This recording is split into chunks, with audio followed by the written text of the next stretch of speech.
From the start of the year, we have been dealing with language through the lens of systemic functional linguistics. Although we had been dealing with this all of last year too, it's still a really complex concept to understand and materialize to me.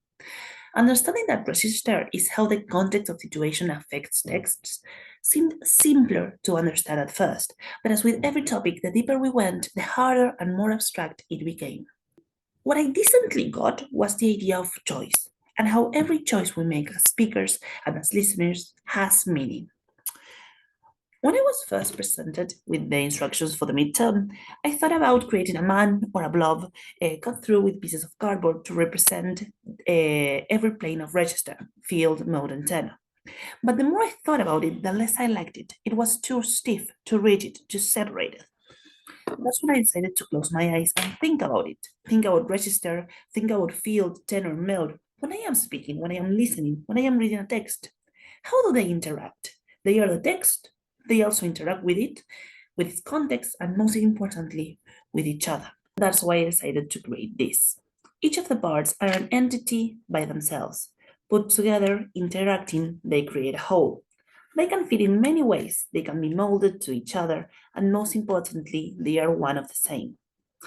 There's some significance to other decisions I made while creating them too. We usually associate green to nature, freshness, and new growth. The field is the context where text, language appears, where they can grow and develop. In a way, it's the environment of our text, where language is used. And just as different living creatures adapt and grow in different environments and are thus shaped by that environment, so is language. In general, we can find all the interpersonal dynamics that give shape to to language use and choice. It's the relationships between participants in any text, and when thinking of relationships and engaging with one another, my mind directly jumps to yellow. Now, in the case of mode, I must admit that my choices were limited to what they sold at the stationery store I went to. Nevertheless, I think purple was a good choice. It is a color of depth, of complexity. There are many means through which communication can take place, and each of those has its own intricacies. Although Although those were the reasons why I chose these colors, I think that if given this task to 10 different people, they will come up with 10 different answers and 10 completely valid justifications for each of them. Bob Ross used to say, there aren't mistakes, just happy accidents.